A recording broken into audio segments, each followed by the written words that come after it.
Hashem says to Moshe, Daber o b'nei Yisrael, v'yikchu li truma.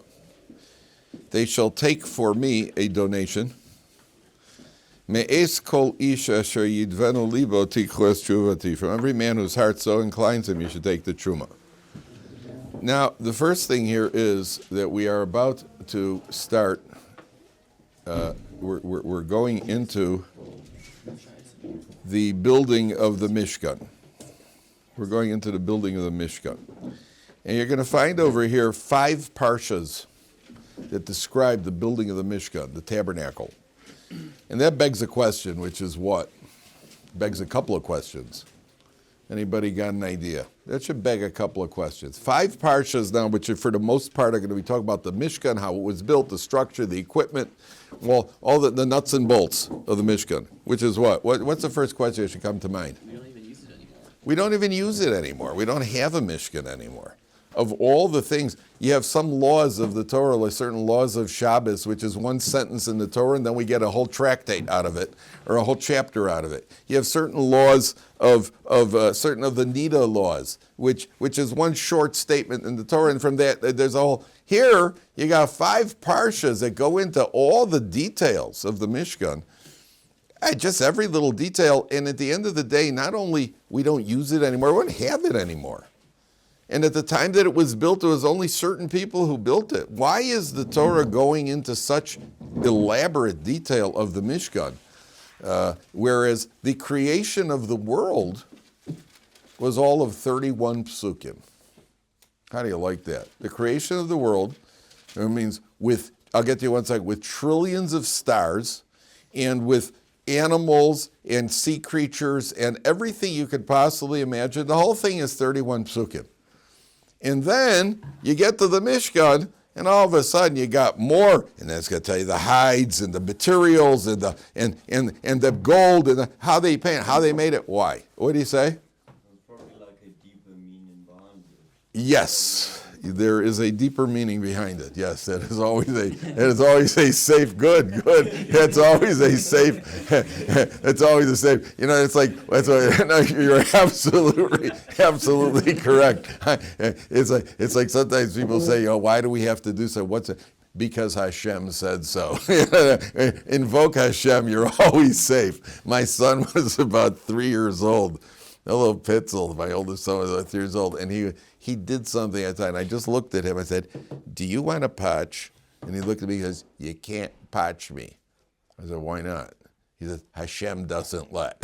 All of a sudden he's religious. All of a sudden he's going from on me. Hashem doesn't let. So you're right. There is something much deeper here. There's something much deeper here. Absolutely correct. And that is that the world, the entire purpose of the world is obviously to get to the Torah.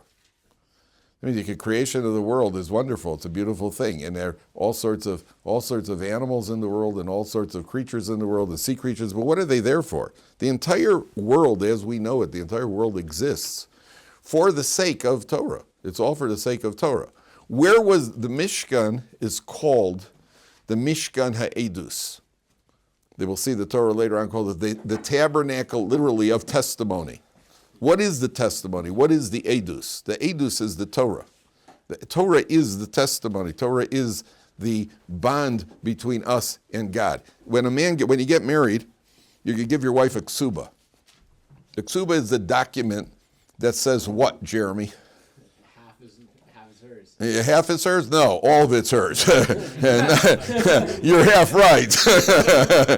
It's all hers. Right? The ksuba is your obligations or something. People get these ksubas with flowers on them. You ever walk in the house, you got flowers and a nice pretty design and they put it up on the wall. It's basically like putting your mortgage on the wall with flowers around it. Wow, what a beautiful mortgage. Yeah. Wow, nice rainbow over there. That's what a ksuba is. A ksuba is a legal document. The legal document, metaphorically, God's the husband, we're the wife. That says that in Shir Hashirim. What's the ksuba between us? What's the document? Except that this one works in the opposite direction. It's the one that talks about our obligations. So the Mishkan is the Mishkan Edus in a certain way. Again, your first name is? Me. My first name. Your first name? Dovid. Dovid, beautiful name, by the way. I think that's ranked. That's ranked as like the number one name in all Hebrew names. It could be a coincidence, but I think so. I think it's one. It occupies 1, 2, and 3 top 3 places. Like David said, the ultimate purpose here is to get to the mishkan. That means the creation is a backdrop. Not only that, later on we're going to see. Take a look at the next pasuk for a second. V'zos haTerumah. We're going to come back to this. V'zos haTerumah asher tichlu meitam. This is what you're going to take from the Jewish people: zahav v'kesef and nechoshes, gold, silver, and copper. Our approach. I'll tell you a concept which many commentaries mention. This concept. It's a little bit abstract, but if you think about it, we think there's gold in the world. God created gold. It says that at Maaseh Bereshis, at the creation of the world, it says God created gold. And we think, well, there's gold in the world, and they took gold and used some of that gold for the mishkan. Right? There's gold. So let's take some gold. It's what comes first, the chicken or the gold. That means gold was needed for the mishkan. That's why God created gold. The leftover gold happens to be in Fort Knox and in the rest of the world. It wasn't that it happens to be there's gold here and therefore we'll use some for the mishkan. Gold was created for the mishkan. Now there happens to be some gold left. There's some in what do you call it, by the Incas and the Aztecs. Then who came down there? Then the Spaniards came down and slaughtered them, which was okay for gold. Then everything's justified. And there's gold in South Africa. There's gold all over the world. There's gold in my pockets, and everywhere there's gold. That's the excess gold. That's the gold that's the overflow. The purpose of the gold was for the mishkan. At a really abstract level, why do you have to honor your parents? Why do you have parents? So we think that you have parents, therefore you have to honor them. It's the opposite. HaKadosh Baruch Hu gave a Torah that says you have to honor your parents. Well, that's practically not feasible unless you have parents. Therefore you have parents. That means the purpose of the world is to fulfill the Torah, not that the Torah has to match the world. Oh, well, you got parents, now you got to honor them. No, to the contrary, there's a mitzvah to honor parents. Well, the only way that could happen is if you have parents. So HaKadosh Baruch Hu creates a concept called parents. That's the cause and effect. Yeah. I don't know why, but it just like the golden calf came to mind with the gold situation. Gold was created, but also like it was used for that. Anything could be misused. Anything could be misused. Cocaine could be misused also. Right? It has practical uses. They put it in Coca-Cola.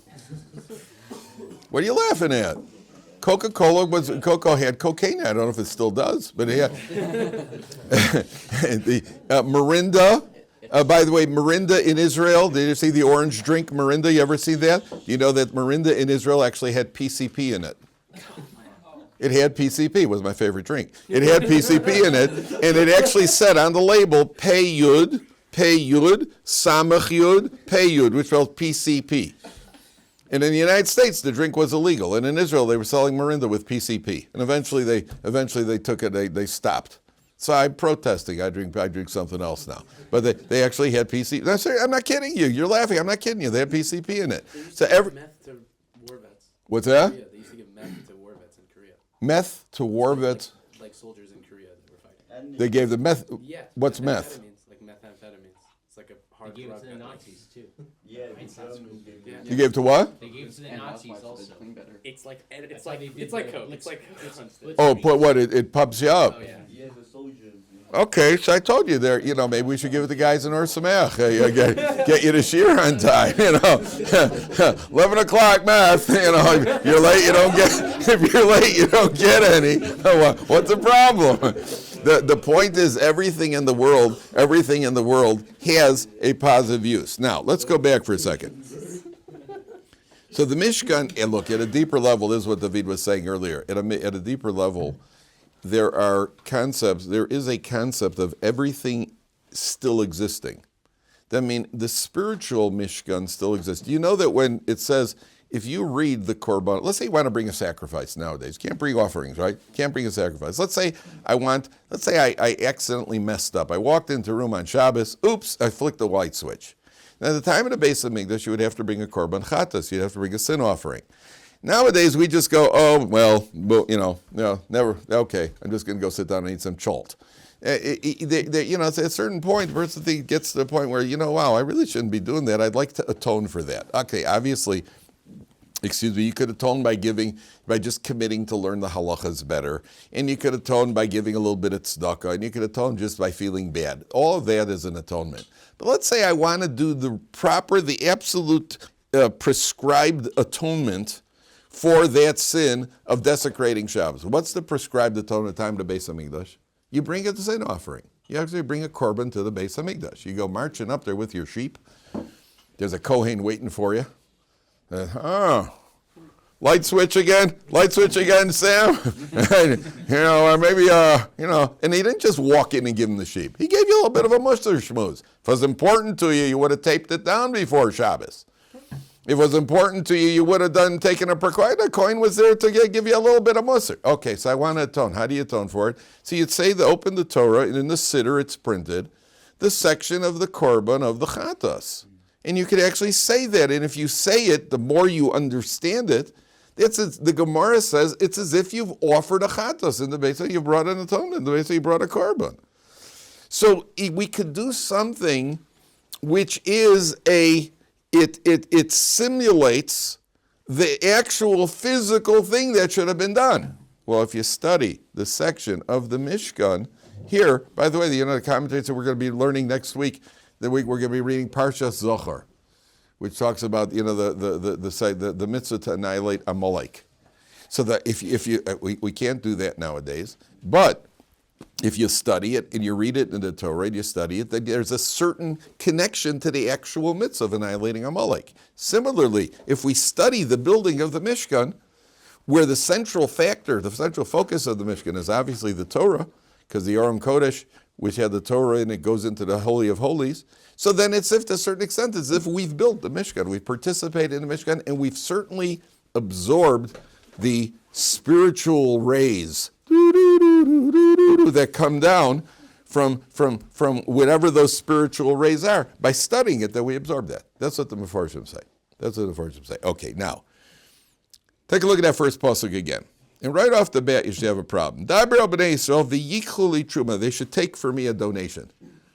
Do any of you have grandparents who were European? I remember my Zaidi. Do you have grandparents who remember my Zaidi saying, take for me a cup of tea.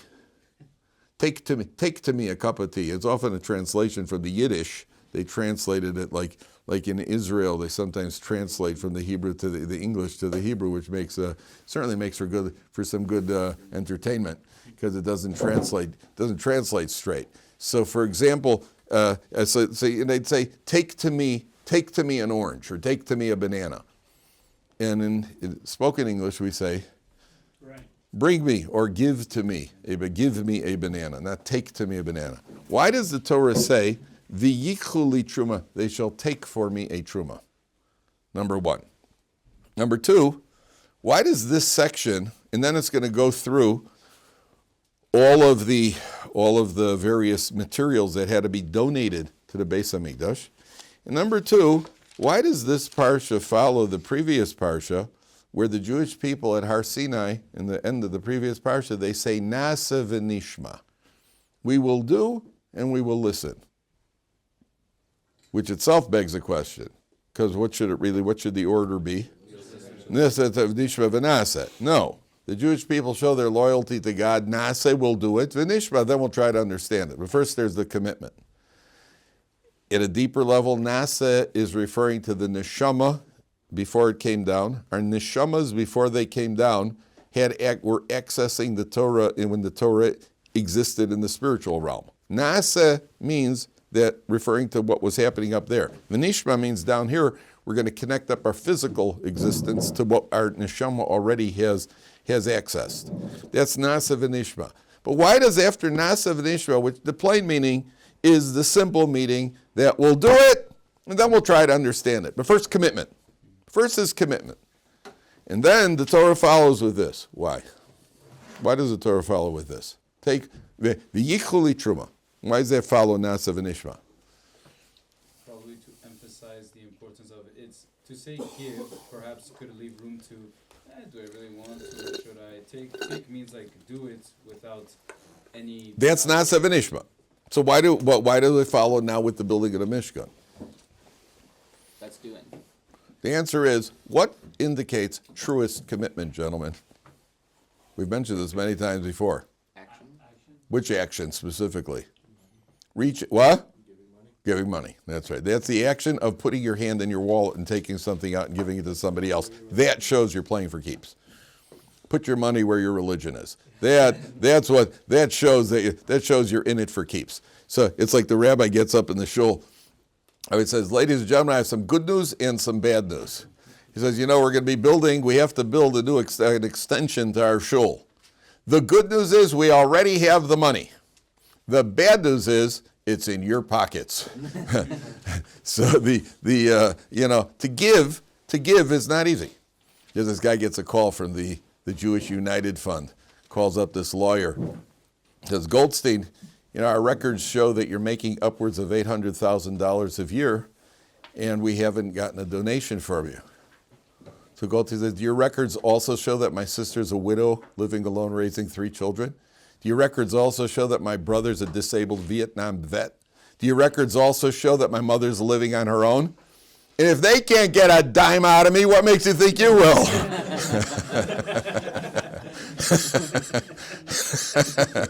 So you're trying to get people to give money over here. V'yichuli truma. So the first thing is v'yichuli truma means that people should get other people to give.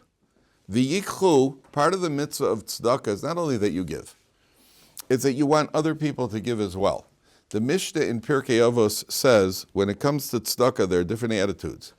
One person has an attitude, I want to give and I want other people to give.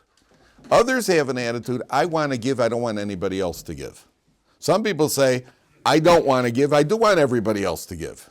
And the worst attitude, obviously, is, I don't want to give and I don't want anybody else should give. There are 4 levels of tzedakah. The question is, why would somebody have an attitude, I want to give, but I don't want anybody else should give? Why would you have that attitude? They want all the credit. They want all the credit. That means that if every people are donating, you don't know exactly, what's the motivation here? So the Torah comes along and the Torah says, well, the best motivation is that you're really into it with your heart. What's the indication that your heart is into it? That not only you want to give, I want other people to give as well. If I wanted to give on my own, so then that means I'm in it for my ego. By the way, if you give because you want credit, that's also good. That's also good. The Gemara says somebody who gives with ulterior motivation is a tzaddik. Just give. But there's a higher level. The higher level is that you want everybody to give, that your heart is in, that your ego is not mixed in over here. Okay.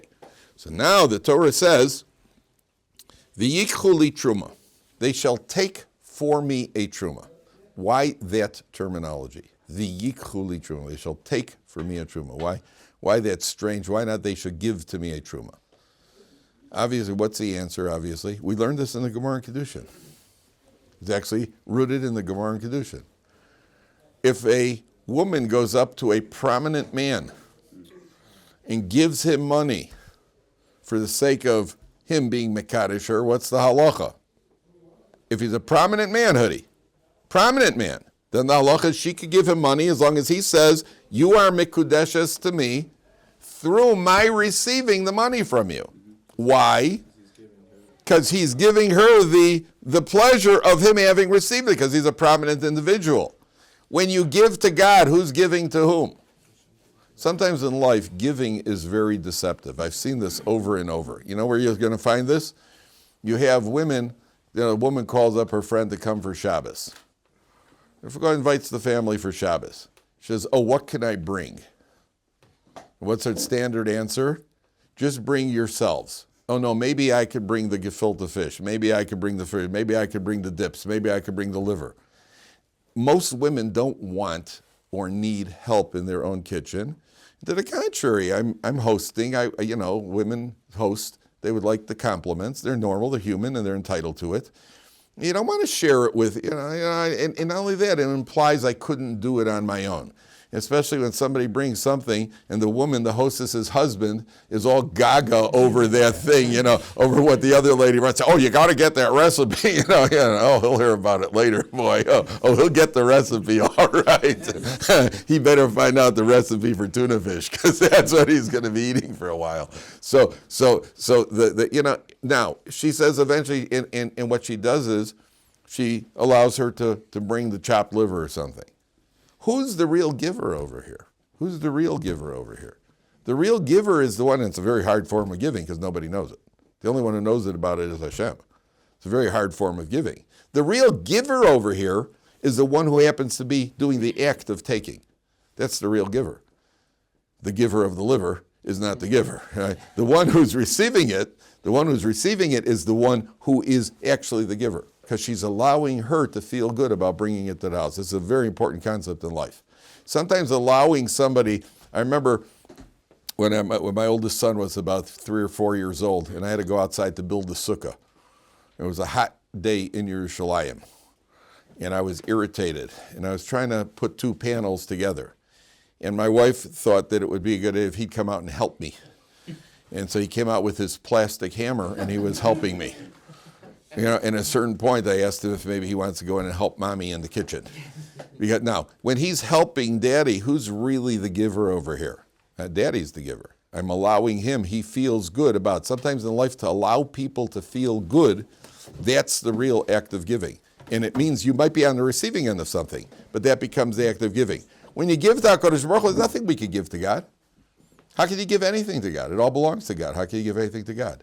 The answer is, you have got the privilege of giving to God. You've got the honor and the privilege of giving to God. That makes you a taker. The yikhu li truma. By giving to God, you're actually taking. You're taking the honor and the distinction and the privilege of giving to God. And not only that, later on, because you give it, you're going to get reward for it, for doing what you were told to do. Therefore, he uses an expression, the yikhu li truma. Then it says, Me'esh kol isha sher yidvenu libo tikhu es trumasi. From any man whose heart so inclines him, you shall take the truma. Now, what is the truma? Let's see the materials. V'zos ha-truma asher tikhu me'itam.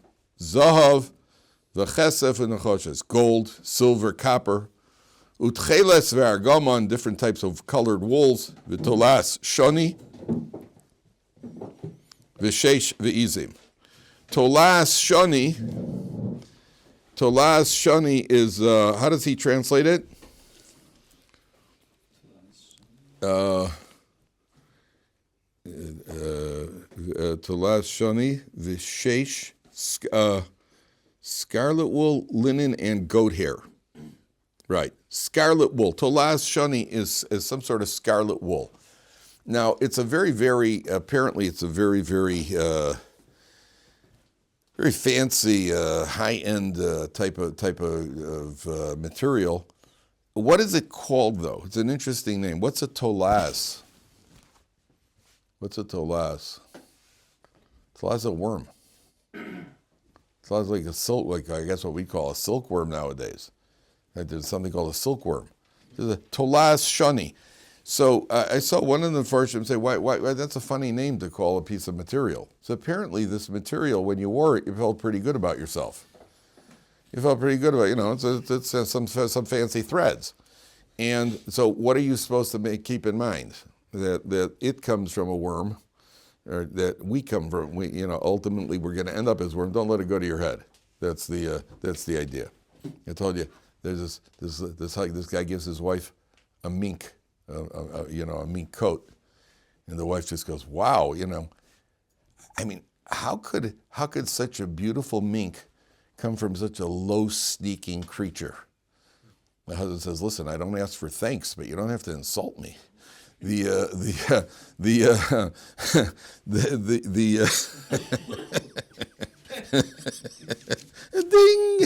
coin dropped. Ve'oros elim me'odamim, ve'oros techoshim ve'atzei shitim, keshe wood. Okay, then it goes through a whole list of materials. Now, you'll notice that the first thing that the Torah requires is the heart. And you have a problem over here. Because later on, we're going to see that, before we get to the equipment, where is it? You're going to have the people who get involved with the job. Moshe Rabbeinu is going to send certain people to get involved with the job of building the Mishkan. One of them is going to be Betzalel. And Betzalel, who is all of 13 years old, Betzalel, the son of Uri, the son of Hur, he is going to be in charge of the building. He's going to be the foreman for the building and for the project, the main architect, 13 years old. And it's interesting because he is the grandson of Hur. What happened to Hur? Hur was killed at the Egel, at the golden calf, when he protested against the people. It's his grandson who's going to be building the Mishkan. So here you have a fundamental dispute among the commentaries. Is the Mishkan, was it something that was going to be built anyway? Or is the Mishkan only a response to the sin of the golden calf? That is a machlokas among the Rishonim. That means, according to some of the commentaries, the Mishkan was going to be built all along. That was in the plans all along. There's another approach that says no. The concentration of God's presence was going to be throughout the Jewish people. It was going to spread over the entire Jewish people. Once they sinned at the golden calf, the concentration of God's presence, what we call the Shekhinah, the Hashras HaShekhinah, is only in the Mishkan. It was concentrated as a backlash, as a response to the sin of the golden calf. So there are different opinions on that. There are different opinions among the Farshim, whether that was a Lechatchila or B'diavad. Now look at Rashi for a second. Look at the very first Rashi on the page, right column. The Yikhuli Truma, says Rashi, Li Lishmi. What do those words mean? They shall take for me a Truma. What does Lishmi mean? Literally for my name. But we even use that expression to do the mitzvah, Lishma. What does Lishma mean? What's that? For itself. For the sake, for the ultimate way of doing the mitzvahs without any thought of a personal gain, personal benefit, honor, whatever it is. Do the mitzvah Lishma. So the Torah says, V'ikhu li truma li lishmi. Now, watch this. What is the result of building the Mishkan going to be? That the Shekhinah is going to dwell in the Mishkan, to be concentrated in the Mishkan. Now, that's a pretty high motivation, isn't it? To build a Mishkan so that Hashem puts His Shekhinah in the Mishkan, right? That's pretty high motivation. There's one level higher. Don't think about that. Don't think about what the results are going to be. Just do it for one reason. Why? Because Hashem said to build a Mishkan. And by the way, the donation over here was particularly difficult because they weren't even told why they're donating it. First, we start donating it. Give me your money, guys. Okay. I'm collecting money. Oh, yeah? What's your free? You're like, what for? The first thing I'd ask is, what for? Then I'd say no. But first I want to know what you're collecting for. No, here they're told, okay, take a donation, tell them to give a truma. And this is what you should give. And everybody start giving. Let's start giving. What are we doing this for? I'll tell you. First, give me your money. Now I'm going to tell you we're going to build a Mishkan. Okay? Now, there's a problem here. Because the Mishkan was built, when you donate money to the yeshiva, the yeshiva collects money. People collect money. You donate to the yeshiva. Where does the money go to? Guy writes out a check to the yeshiva. Where does the money go? Rabbi Kaplan. We hope. All right, we hope. But where does the money usually go? It goes right into a bank account. And from that bank account, they write out checks on the yeshiva's expenses. My salary, the food in the lunchroom, my salary, the tissues over there in the other room, my salary. That's what they write out. They write out checks with. When you put it all into a bank account, they write out checks. But you don't see, what's the difference? It doesn't matter to them if you pay with a credit card or with a check or with cash. It doesn't make a difference. It all goes into one pile. And then checks are written out. Now here is a lot different. Whoa. We're talking about raw materials here. You're donating raw materials at Beis Hamikdash. Now, there's a lot of different uses for it. So let's say you give some gold. And I say to you, okay, Jeremy, where do you want your gold to go? You want your gold to go on the outside wall where they paint the fence they coat it with gold? Or maybe you want your gold to go on the Aron Kodesh itself, or to be one of the wings of the Kruvim. I know if I give gold to the Beis Hamikdash, it's like sitting at the table. I'll take a wing. I'll have a wing, please. But well, no, we're going to use it. I don't want my gold on the outside. I want my gold right over there. Everybody who gives donations to the yeshiva thinks that their money is what helped me to put food on the table for my children. Could be. Or it could be that their money is what is being used for tablecloths right now on Shabbos in the lunchroom. Now, which one do you want your money to go for? So the gold, how do you determine? Whose gold? What's going to be random? Just take a bunch of gold? Even that is predetermined by B'Tzalel, who was given the wisdom to be able to see the person donating it, Yidvenu Libo, what's in your heart. He could tell in your heart what your motivation is. Your motivation is 80% L'Shem Shemaim, 20% for a little bit of feeling good. Yours is 90%, 95%. They had that insight of people to be able to tell as the donations were coming in. I don't know exactly how it worked. That because you're dealing with raw material. That's what the Meforshim say. I mean, again, you're trying to get Jews to donate. And this itself is probably the biggest miracle of all, is that they gave so much they actually had to say, no more. Can you imagine? They had B'Tzalel came to Moshe and said, put out an announcement, don't bring any more. And one of the reasons that they're so eager to give is what Dovid said earlier, because the mishkan has got an eternal effect, even if it doesn't exist in its physical state. It's got an eternal effect. I want a piece of eternity. And that's why, do you know that it's much easier to get people to donate to build a building than it is to pay for the maintenance and the upkeep? Much easier. Because, build a building, you put up a plaque and you see what you did and so on and so forth. But when it comes to maintenance and upkeep, that's much more difficult. Does anybody here fluent in Hebrew? Anybody here fluent in Hebrew? Huh? Somebody, I need a cab. And he said, are you fluent enough? Okay, tell the guy I need the cab to come to Ohr Somayach, and he may call you back. He may call you back in just to let you know that he's here, but just tell him I need a cab now at Ohr Somayach. 5866666. 58 and then 5 6s. And by the way, just to let everybody know that I'm going to the United States on Wednesday. I'll be away on Wednesday till the following Wednesday, so there won't be shir on the Parsha shir. Won't somebody else will be giving the Parsha shir here, but it won't be on the video. What's that? For now? Yeah. Now there's one more idea here.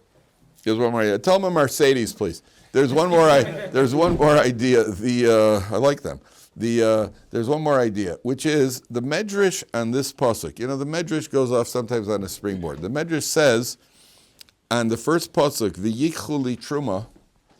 The medrash quotes the pasuk, "Ki lekach tov nasati lachem." I have given you a good teaching. Torasi al ta'azovu. Do not forsake my Torah. Ki lekach tov nasati lachem torasi al ta'azovu. Now, what's that? This Wednesday till next? Next one, yeah, this Wednesday till the next one, yeah. So Hashem says to the Jewish people, and the Medrash connects it to the first pasuk, because the first pasuk says, V'yikchu, they shall take. And the pasuk says, Ki lekach tov nasati lachem. I have given you a good lekach. A lekach means a piece of merchandise.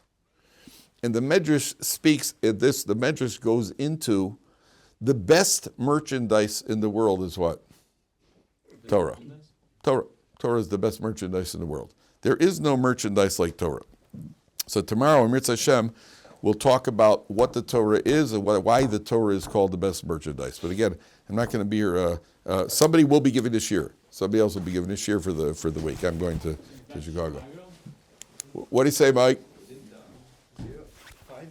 025. Oh, you got to call it 02. 5 6s, yeah. I'm a technological whiz. All right, we'll see.